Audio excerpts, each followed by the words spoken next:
Well, good afternoon. You guys have stamina. You made it to the end of day 2 almost of Identiverse. Just by a quick show of hands, who here is in a position where they're responsible for securing their organization? Like security? Any red teamers here? No? Okay. All right. So I'm going to go over, I'm going to talk about a dance that we've been doing. I've been doing it one way or the other for, let's try that again. Whoa. That was ambitious. For like 36 years. So since I was a young kid, I got a modem way back when. It was like 110 baud. And promptly wrote a war dialer. So I was, a little kid.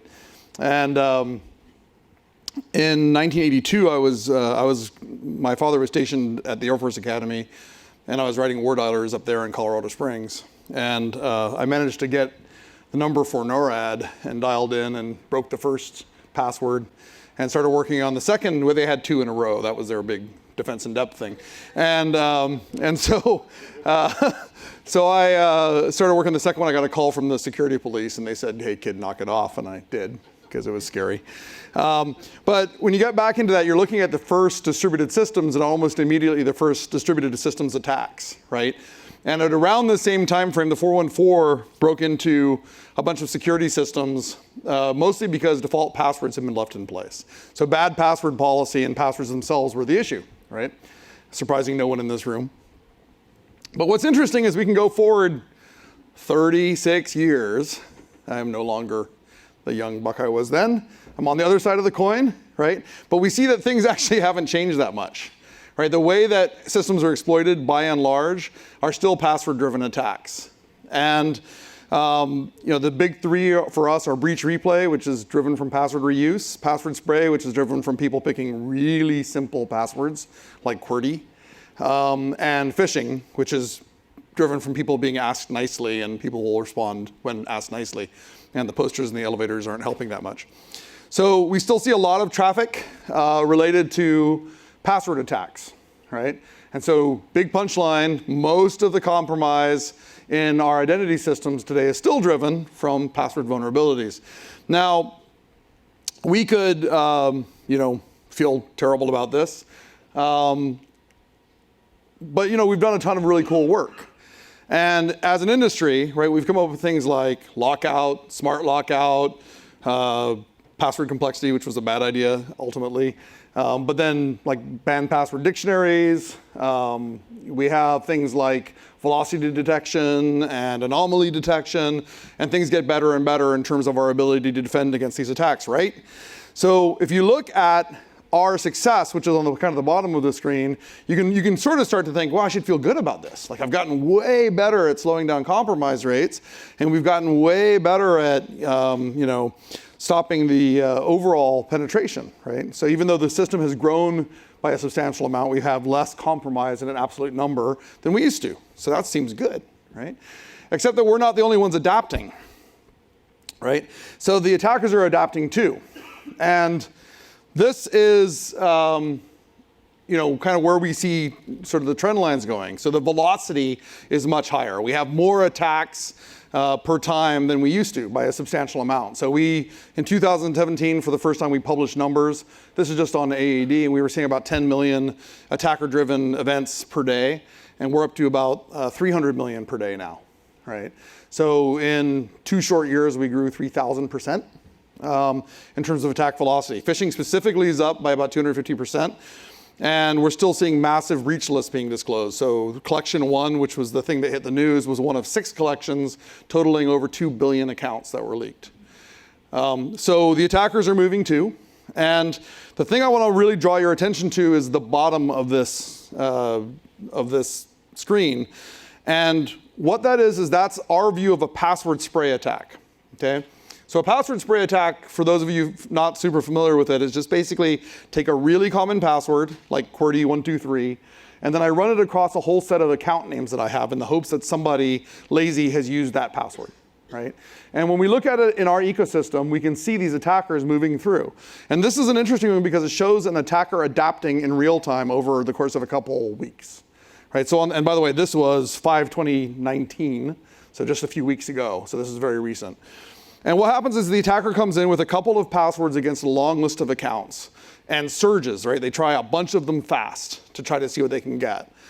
And they note that we are detecting them.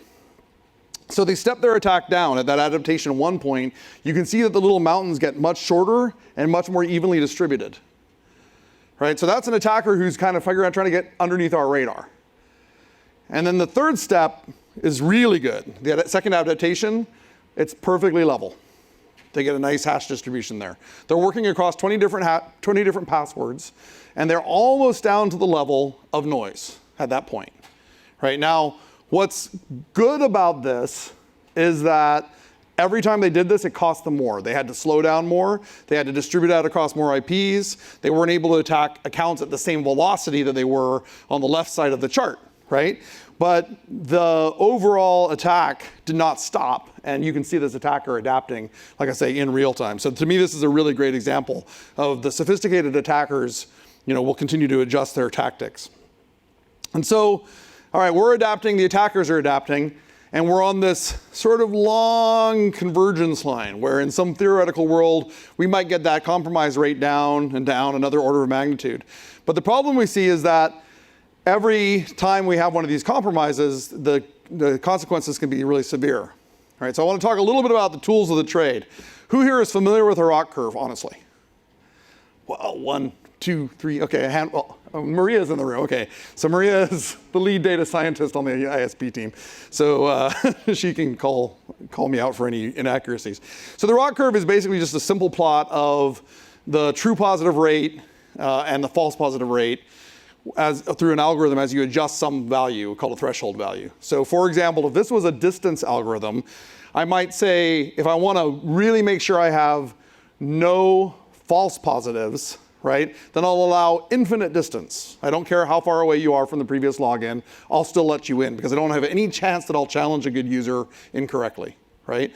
And on the far right side of the screen, I might say, I don't care how close you are. You might be on the same IP on the same machine. I'm still going to challenge you because I want zero chance that a bad guy gets through, right? So that's kind of the spectrum. So maybe I'm adjusting that distance value, and as I go through this, I can sort of change how accurate I am, and I can measure with after the fact data, I can measure whether each of those guesses was right or wrong. So that's a ROC curve. And the Wikipedia description of it is awesomely unreadable, right? It's like a threshold for solved math. So I thought I would try to simplify this for you, especially for those of you who are in the business of setting policies. And I call this the irritation curve, okay? And so I'm going to take you through the irritation curve. So false positives really annoy your legitimate users, right? False positives irritate good users. So as we move from left to right, we see that user irritation increases. And as we move from the bottom to the top on the true positive rate, that annoys bad guys. So they go from happy to happy, but with a tier. Then we can slide that slider up and we're annoying the bad guys, right? So we want annoyed bad guys, but not annoyed good guys. So we can go to different positions. And one of the things to be aware of is that you and your organization will at some point have somebody yell at you and say, I don't want any bad guys to get through. You can do it. You turn off the power, right? Unfortunately, you won't have any good guys getting through either. You can go to the opposite position, which you will be asked to do, which is also impossible, which is you'll be told, I don't want you to bother any of my good users. Well, that's possible too. Just leave the doors hanging open. So that's a picture of a dam blowing, right? So open the floodgates, let everything go, right? And then you will have happy good users, and you will have happy bad users. So then you will eventually have happy but dead good users, right? Because they'll all be hacked or covered in fraud. But everybody's happy, right? So then they'll swing back and forth. Now I wanted to point out that there is a position in the bottom right, which is where the bad guys are happy and the good users are all annoyed, and that's called CAPTCHA, right?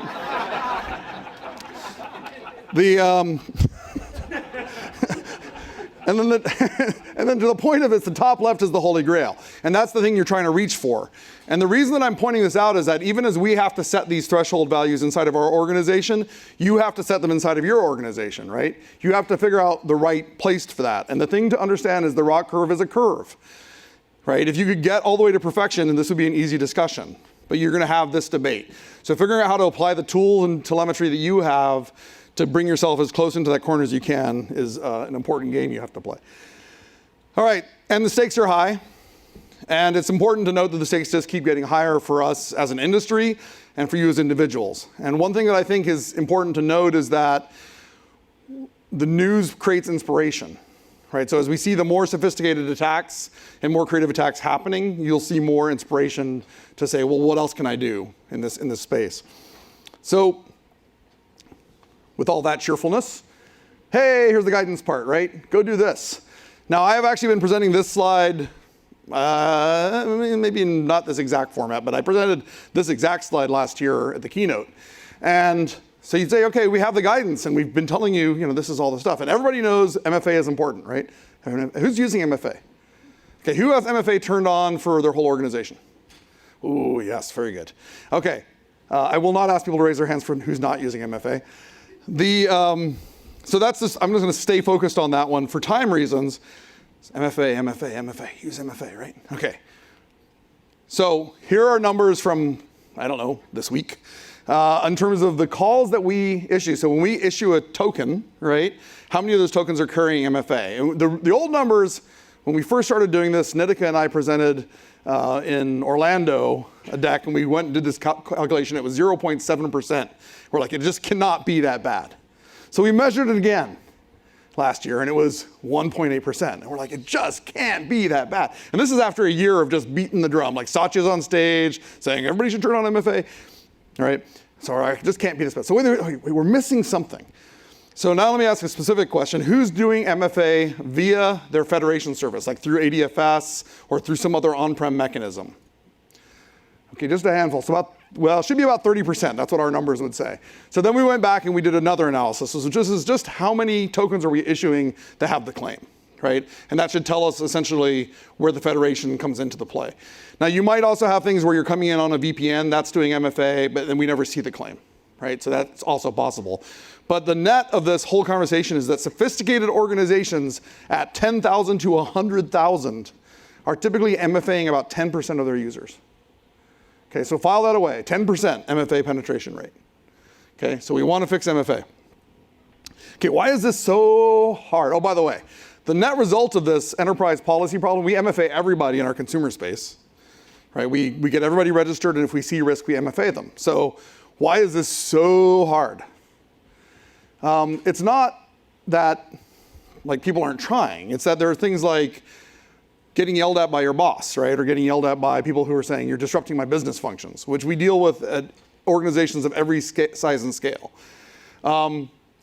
The legacy auth requirements for some services, right? There are services, even in our Office suite, that if you don't use legacy auth, you can't get to them. You have service accounts which, they're non-interactive, so they can't do an MFA challenge, right? Which is where things like cert-based auth becomes important. We have seen IoT devices that ship from the factory with the default password, and that's all they get, username, password.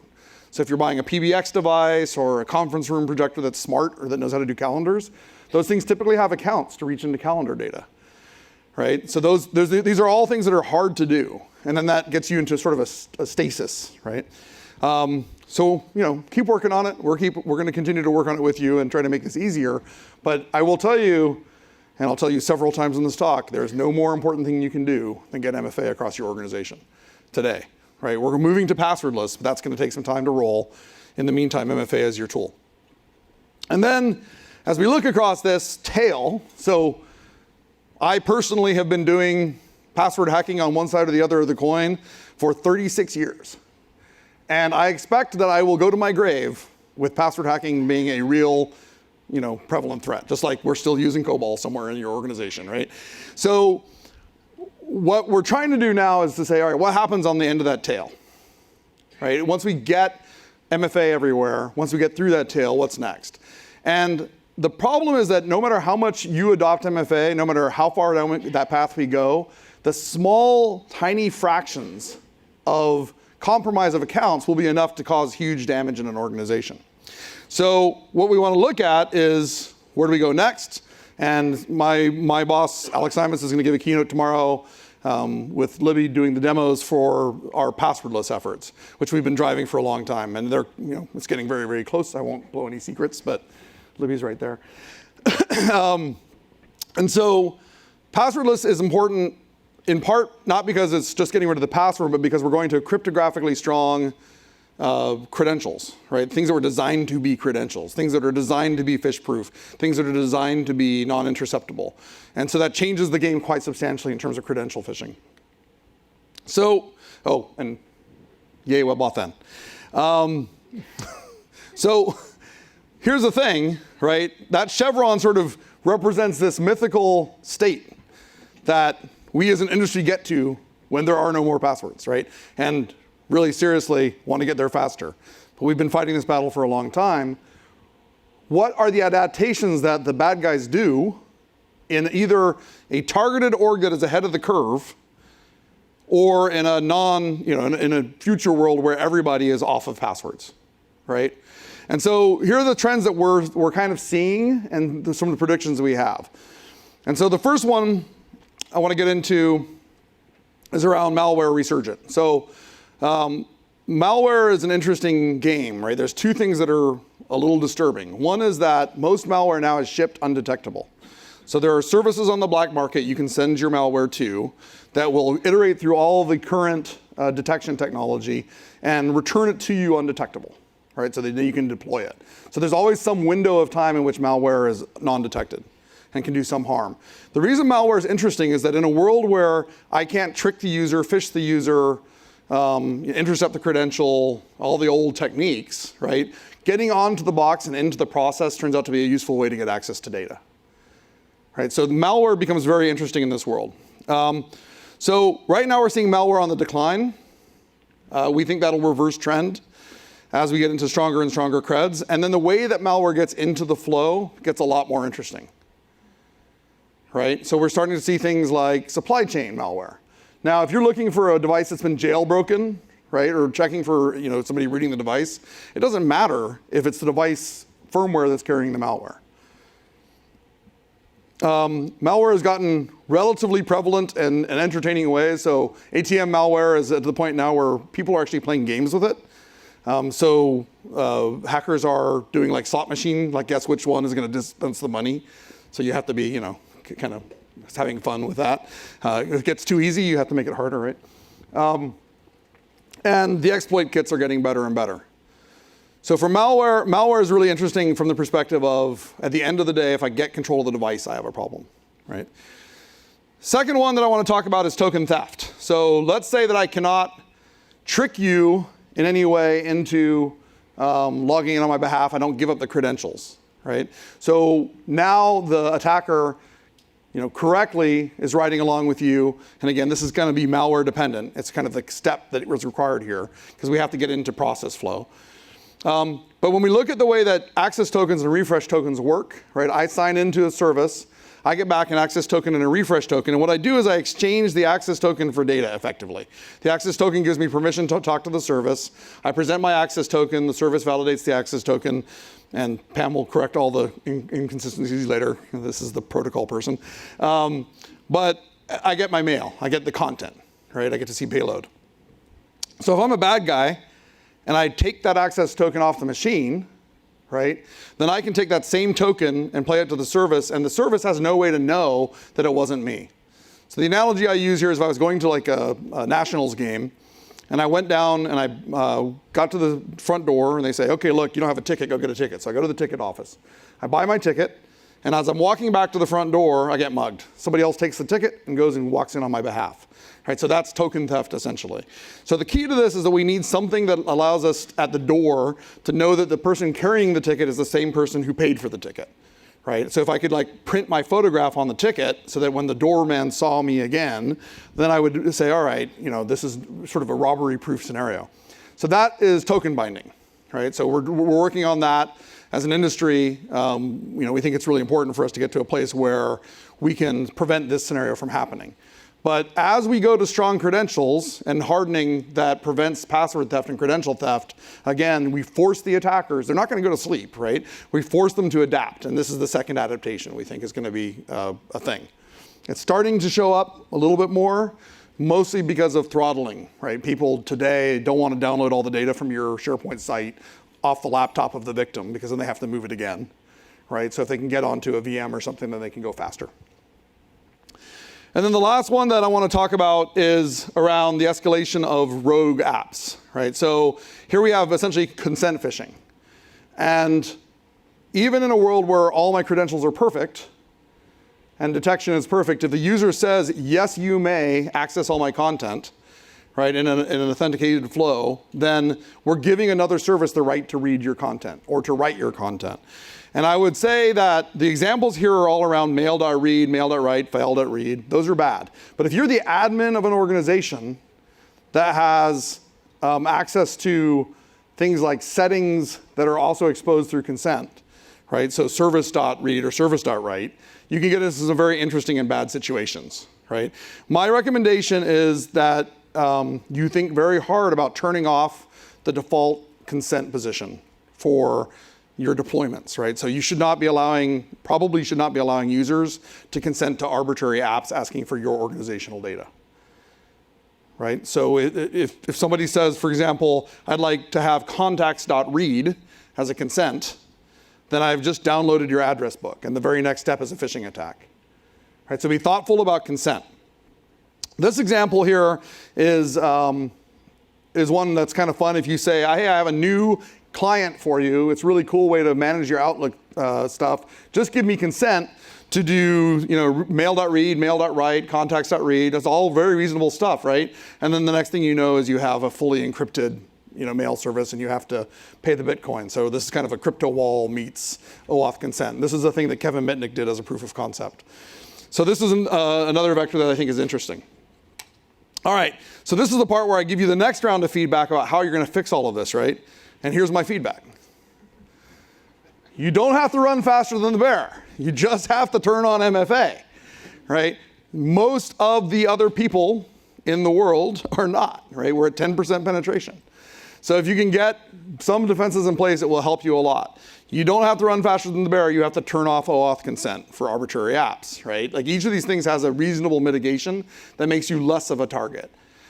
I don't think that there is going to be a silver bullet in the post-password world, but I do think that the cost for attackers will get much higher, and the evolution will be interesting because the scale of the attacks today is essentially zero cost to attack systems, right? There's infinite numbers of passwords around, infinite numbers of usernames around, and it's just super, super easy and cheap to do.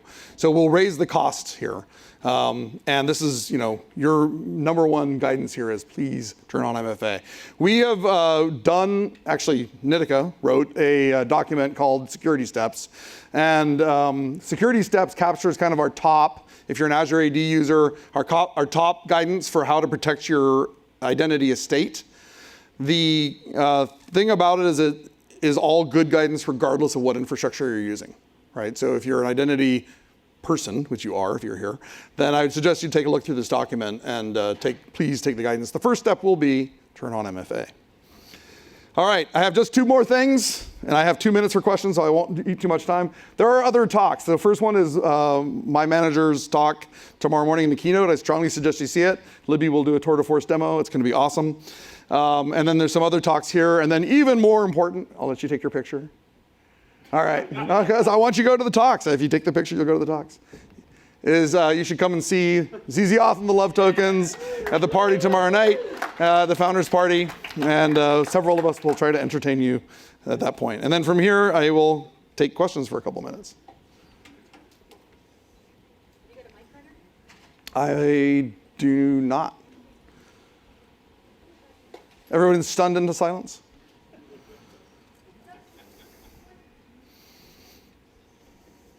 Oh, here we go.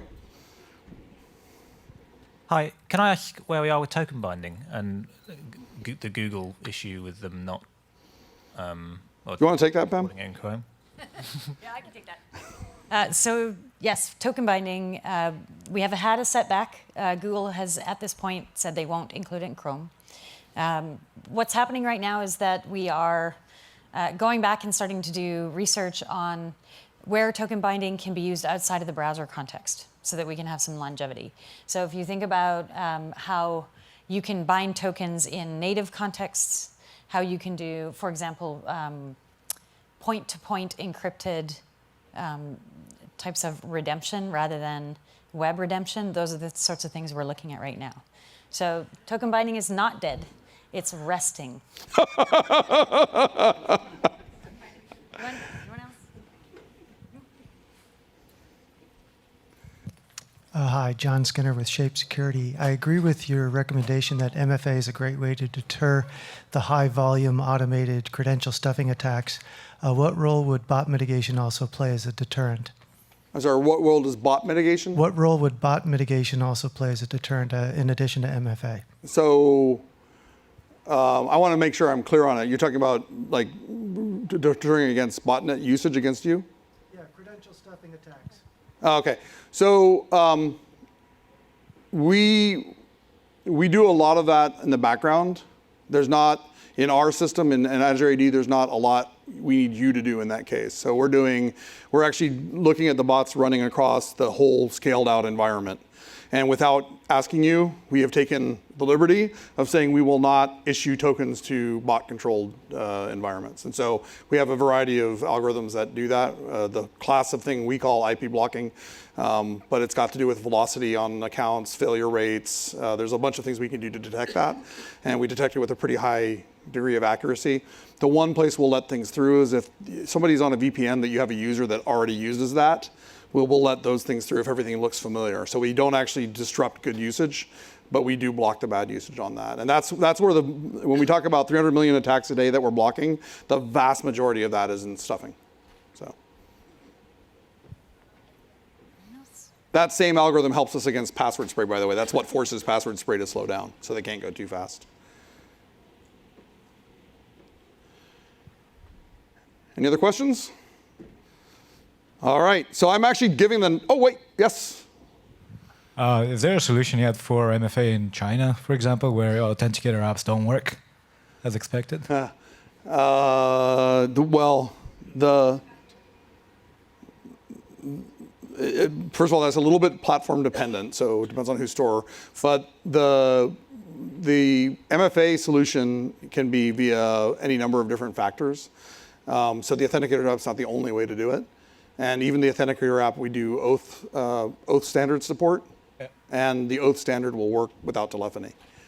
So, Libby, authenticator app in China?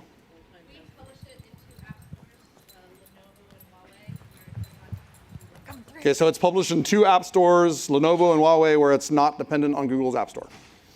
So that's the other answer if you want the authenticator app, which I want you to want. Oh. And Libby was, until very recently, the authenticator app owner and is now the FIDO owner. So Hi. a good person to know. Whoa, that's really loud. Yeah, follow me up offline and I will point you to those URLs for the app stores. Cool. Sir. I just wanted to point out that part of the goal with FIDO was to allow you to plug in additional authenticators. So it's not just what the platform delivers. It's plug in the authenticator of your choice, mix and match. All right, so the statement was, just in time for Pam to not be needed over there, is that the part of the goal of FIDO is for you to be able to plug in the authenticators of your choice, so it's mix and match. And so the standard gets into the security capabilities of the device, but not the actual form factor, which is super good. Sort of a nice standard socket. All right, so we'll wrap this one up. Unfortunately, Sarath, who's on my team, who owns the Zero Trust, was not able to make it at the last minute, so I have taken over that talk. So I will take a few seconds, and then I'll be back to talk about Zero Trust. And the way to think about this is the first one was this is, here's the attacks, and here's all the stuff. And this next one is more about, all right, here's some patterns for dealing with some of those attacks and for thinking about how you approach your security strategy. All right, thanks.